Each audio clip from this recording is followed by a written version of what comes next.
Menurut BMKG ada potensi gempa megatrust. Terkait potensi gempa megatrust. Dan adanya potensi gempa besar dari megatrust Selat Sunda. Kemarin ada agak ramai mengenai potensi megatrust.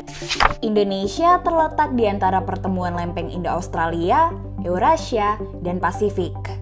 Karena sifat lempeng yang selalu bergerak, gak aneh jika Indonesia sering dilanda gempa. Dampak yang paling bahaya gempa bumi megatrust. Gempa bumi ini gak cuma nimbulin guncangan di darat, tapi juga mampu hasilkan gelombang tsunami. Gimana sih gempa bumi megatrust ini bisa terjadi?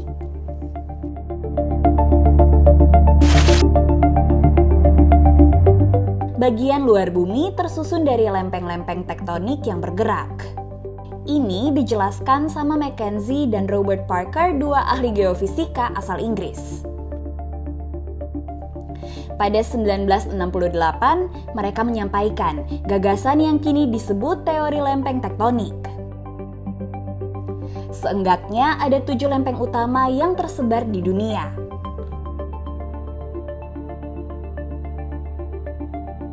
Permukaan lempeng bisa berupa benua atau juga samudra yang bergerak secara perlahan selama jutaan tahun. Gerakan lempeng-lempeng ini bisa saling gesek, menjauh, dan bertumbukan. Nah, tumbukan lempeng samudra dengan benua menyebabkan terjadinya subduksi, atau keadaan ketika lempeng samudra menyelinap di bawah lempeng benua karena adanya perbedaan massa jenis lempeng. Garis pertemuan dua lempeng tektonik ini disebut sebagai zona subduksi dan menyimpan energi yang sangat besar. Ketika energi tersebut dilepaskan, dapat memicu terjadinya gempa bumi dahsyat. Inilah yang disebut megatrust dan berpotensi tinggi menciptakan tsunami. Nah, di batas-batas tumbukan itu adalah daerah megatrust, dan itu yang kemudian bisa menyebabkan gempa bumi yang tinggi karena bidang kontaknya luas dan kemudian itu subduksi terus gitu ratusan tahun kan terkumpul di sana.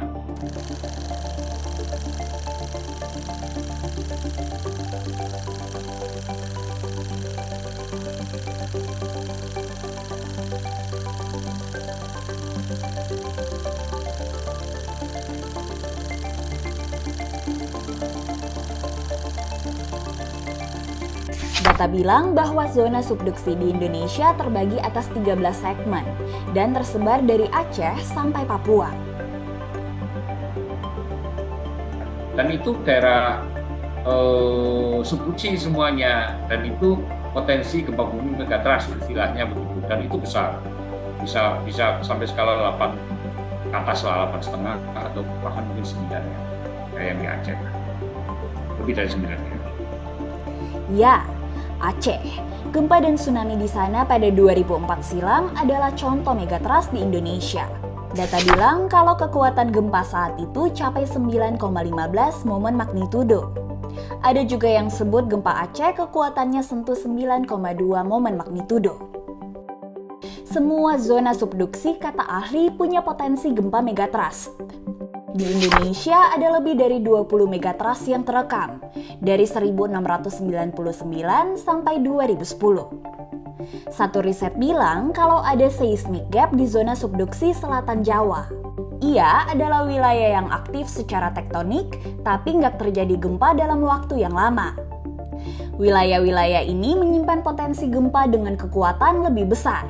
Nah, banyak faktor, belum tentu juga itu dia seismik, ada potensi seismik belum tentu juga. Mungkin memang struktur tanahnya yang tidak kemudian tidak bisa menimbulkan gempa kan gitu. Tapi secara umum bisa dikatakan, loh ini ada gempa yang masih belum lepas, ini tersimpan kan gitu. Sehingga kita sebut sebagai seismic gap, ada gap. Karena ada beberapa kejadian di tempat lain, gap tadi diperkirakan dan kemudian memang terjadi gempa kan gitu kan, mengisi gap itu kan gitu. Itu ada beberapa kajian, ada papernya saya forward juga lewat WA. Salah satu kajian kegempaan yang dikirim yakni mengenai zona seismic gap di selatan Jawa dan Bali.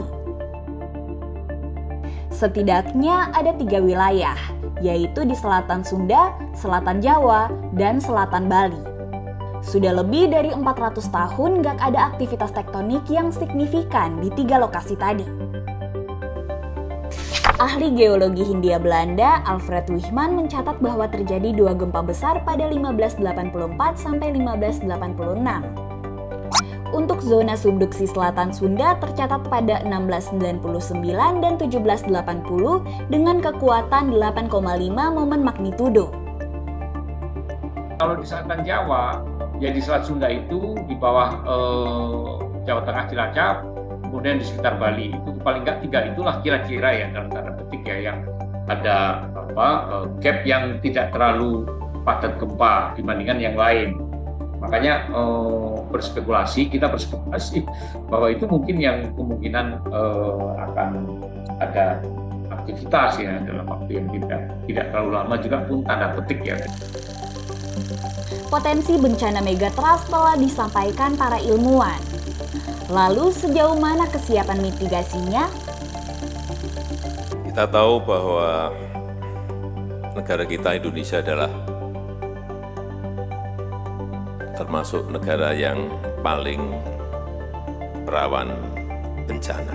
Kita tahu semuanya dan ini harus kita berikan pemahaman, kesadaran kepada masyarakat, kepada rakyat kita. Kalau saya bilang sih, kalau gempa megatrust mungkin kita belum siap ya.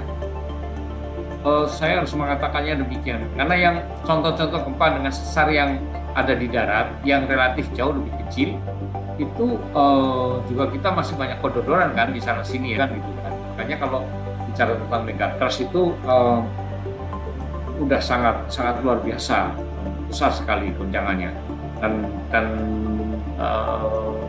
kesiapannya sampai di mana itu yang bolak-balik saya sampaikan di media bahwa kita mesti siap dengan potensi gempa bumi dan tsunami pada skala yang ekstrim gitu, yang skala yang megatrust, yang magnitudo 8 lebih dari 8,5 atau 9 seperti yang di Aceh atau di Jepang kan gitu.